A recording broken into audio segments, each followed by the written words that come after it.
what up, everybody? Stevie Breach, making a video Billy Paz style. I'm on my lunch. I'm heading over to Jack in the Box. Got me a coupon, and I don't know. I'm a little bit concerned about The Miz. I think there's two people out there in the world that watch wrestling. People that like The Miz and people that hate The Miz. I don't think there's anybody really that's in the middle. It just I don't know. He just rubs people that way. I just know that, like, I'm one of those guys that really likes The Miz, and I'm honestly a little bit scared that he's not going to be at Mania. I think that, he caught a little bit of heat. I think it was unfairly blamed on him, the Survivor Series buy rate for this year. I think, there's other guys in that ring. There's Cena and there's Rock. I think they thought that Rock was going to be able to, draw that pay-per-view all on his own, and I think some of that blame should be pointed at him.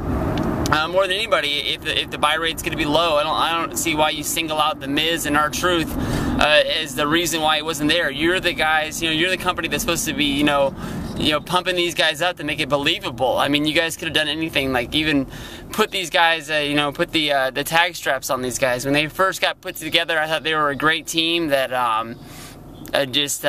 Brian and Vinny are playing the Triple H theme for some reason. I gotta get that out of my head, or I'm not gonna be able to think about what I'm saying. But when they put The Miz and R-Truth together, I mean, you could see that they was working. They were getting over with the crowd. They're the kind of heels that a lot of people like out there, so they were getting a good reaction behind them. And it just doesn't make any sense why they didn't do anything to help build them up and make them believable. They had the match with CM Punk, and they had the match with Hunter. Triple H was the partner for that one, and they really didn't build them up at all. So when they got the Survivor Series, Cena took them out single-handedly. Cena beat them with Ryder, and then they had the thing where they barely beat them with the ref mess up at the end when they were over in England. And I don't know, and the whole R-Truth flipping out of the ring and The Miz didn't catch him.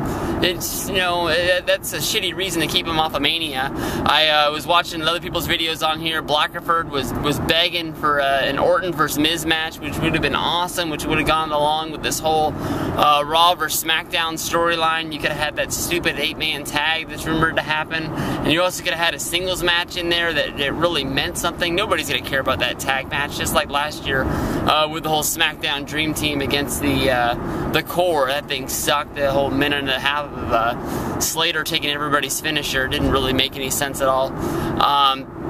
They're just basically the same thing. If you have these real singles match, even if it's only a one-time thing, or like Blackford said, draw it out and make it a three-way, 3 series of matches, it really would have mattered in the long run, and it really kept these guys busy while other feuds went on.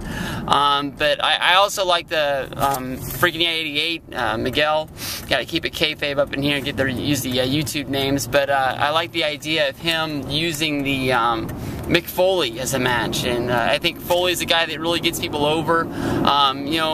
People look at the Miz's title run like it really didn't matter, like it didn't mean anything, and they got to make him believable. And I think Foley's the guy that they really use to do that. I don't think it's intentional, but I think he gets people over and makes them believable in the long run. I didn't really ever look at it that way, but I just watched a main part of the Rock documentary, and Foley takes credit for getting the Rock ready for Stone Cold at Wrestlemania. I know that he got Hunter believable as a real champion with their No Way Out match, and it wasn't No Way Out, whatever it was, in the Hell in the Cell, and the Royal Rumble street fight that really got Triple H believable. And also he did it with Edge with the hardcore match at WrestleMania. I don't think anybody ever took Edge as a real main eventer, even after that series of matches with Cena, until he had the match with Foley, and they're like, okay, this guy really deserves it.